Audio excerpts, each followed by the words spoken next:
Saudara tua nekat langgar larangan AS demi bantu militer Indonesia hadapi Cina di Natuna Utara. Klaim Cina di Natuna Utara membuat gerah Indonesia.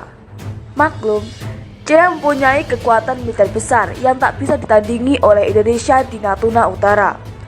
Beda soal jika yang mengklaim Natuna Utara bukan Cina, melainkan Vietnam atau Malaysia. Indonesia tak risau. Sebabnya, Lina kuat di segala lini baik militer, ekonomi maupun meja diplomasi. Maka dari itu, Indonesia bisa dibilang minim celah bila harus berhadapan dengan Cina. Celah Indonesia cuma satu, yakni memanfaatkan UNCLOS untuk menyangkal klaim Nine Dash Line. Kebetulan Filipina yang juga dirugikan Nine Dash Line sudah mengajukan gugatan ke Pengadilan Arbitrase Internasional. Hasilnya Pengadilan Arbitrase Internasional meluluskan gugatan Filipina dan menjatuhkan putusan Nine Dash Line ilegal. Bukannya sadar diri, Cina malah menentang balik putusan arbitrase internasional. Mereka ganti menuding putusan tersebut ilegal dan Nine Dash Line sah tetap dilaksanakan. Apa yang disebut putusan arbitrase laut Cina Selatan adalah ilegal, batal demi hukum, dan kami telah lama menjelaskan bahwa Cina tidak menerima atau mengakuinya. Saya ingin menekankan bahwa posisi dan proporsi Cina sesuai dengan hukum internasional, termasuk UNCLOS. Jadi, apakah pihak Indonesia menerimanya atau tidak ada yang akan mengubah fakta objektif bahwa Cina memiliki hak dan kepentingan atas perairan yang bersangkutan. Pihak Tiongkok dengan tegas menentang negara, organisasi, atau individu manapun yang menggunakan putusan arbitrase yang tidak sah untuk merugikan kepentingan Cina. Bingung sudah Indonesia mendengar pernyataan Cina ini. Apalagi, secara gamblang Cina menyebut tak peduli dengan respon Indonesia apakah senang atau tidak dengan hal ini. Cina tak omong kosong mengeluarkan pernyataan di atas. Pernah ada sebuah kejadian pada 2019 di mana kapal nelayan Cina melakukan illegal fishing di Natuna Utara. Ketika itu datanglah kapal Coast Guard Indonesia untuk menangkap para intruder asing tersebut.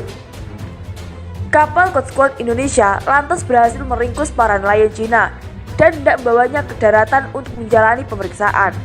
Tapi yang terjadi selanjutnya sungguh di luar dugaan.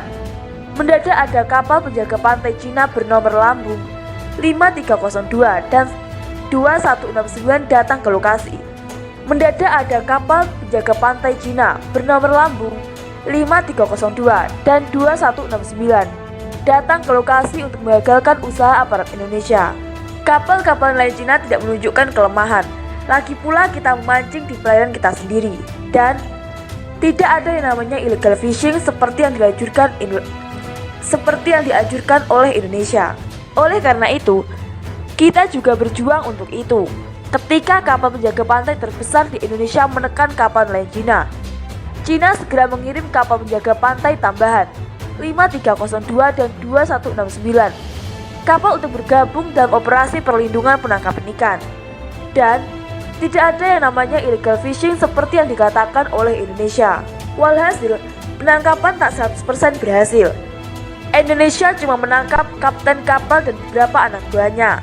Sedangkan Cina berhasil membebaskan kapal lainnya dari sergapan Indonesia.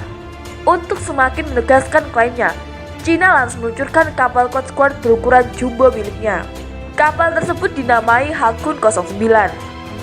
Kapal penjaga pantai kelas 10.000 ton Haikun 09 siap menghancurkan negara-negara sekitarnya dan bertabrakan dengan penegak hukum dengan lebih percaya diri.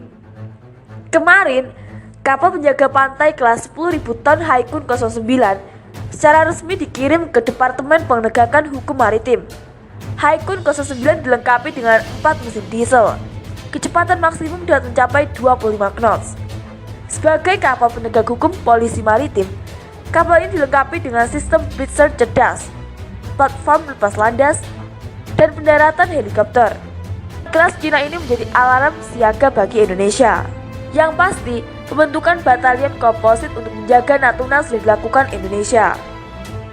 Indonesia menempatkan satuan pemukul segala matra di Natuna.